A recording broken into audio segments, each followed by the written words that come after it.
তাহলে তুমি বলো যে সবটাই তো তুমি ওই ব্যাপারটা তো দেখতে হবে। তাদেরও বলছি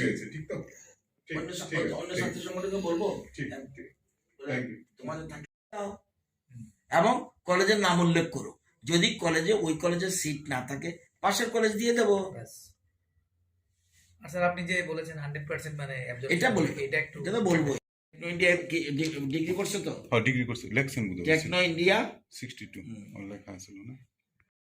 জলদি আর দেরি করবো না। Sir techno India 62। বিদ্যার্থী পরিষদের এক প্রতিনিধি দল আজ শিক্ষামন্ত্রীর সঙ্গে দেখা করেছি আমরা। সংস্কারমূলক পদক্ষেপ হিসেবে অনলাইন ভর্তি প্রক্রিয়া যে চালু হয়েছে রাজ্যব্যাপী, কিন্তু দেখা গেছে যে এই অনলাইন ভর্তি প্রক্রিয়া কিছু ফাঁক ফোকর রয়ে গেছে।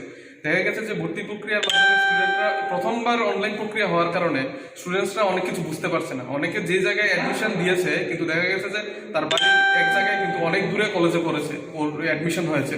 সুতরাং ইকোনমিক্যালি যে একটু গরিব মানে উইক হওয়ার কারণে তারা দেখা যাচ্ছে সেখানে অ্যাডমিশন নিতে সমস্যা হচ্ছে। তো সেই বিষয় নিয়ে আমরা আলোচনা করেছি। আবার দেখা গেছে যে অনেক ছাত্রছাত্রী যেখানে ভর্তি হতে চাইছে সেখানে ভর্তি হতে পারছে না, বা যে কোর্সে অ্যাডমিশন নিতে চাইছে সেই কোর্সে অ্যাডমিশন হতে চাইছে না।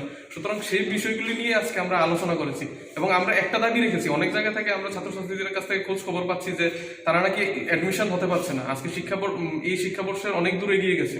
সুতরাং একজন ছাত্রছাত্রীও যাতে অ্যাডমিশন প্রক্রিয়ার বাইরে না থাকে, প্রত্যেকটা ছাত্রছাত্রী যারাই এইচএস লেভেল পাস করে এসেছে সবাই যাতে উচ্চশিক্ষায় যেতে পারে তার জন্য আমরা আজকে এসেছি। এবং আমরা অখিল ভারতীয় বিদ্যার্থী পরিষদের প্ল্যাটফর্মের মাধ্যমে ছাত্রছাত্রীদেরকে আশ্বাস দিতে চাই যে প্রত্যেক ছাত্রছাত্রী এই একাডেমিক ইয়ারে অ্যাডমিশনের সুযোগ পাবে, এটা আমরা নিশ্চয়তা দিতে চাই। কারণ বিদ্যার্থী পরিষদ যতক্ষণ আছে, ময়দানে আছে, ত্রিপুরা আছে, ততক্ষণ প্রত্যেকটা ছাত্রছাত্রীর জন্য কাজ করবে এবং ছাত্র স্বার্থে আগেও কাজ করেছে, এখনও কাজ করবে। আপনার নাম? প্রীতম পাল, অখিল ভারতীয় বিদ্যার্থী পরিষদ ত্রিপুরা প্রদেশ সম্পাদক। ধন্যবাদ। উনি আমাদের আশ্বাস দিয়েছেন যে প্রত্যেক ছাত্রছাত্রীদের ভর্তি প্রক্রিয়ায় সুষ্ঠুভাবে করানো হবে এবং সেটা আমাদের উনি আশ্বাস দিয়েছেন।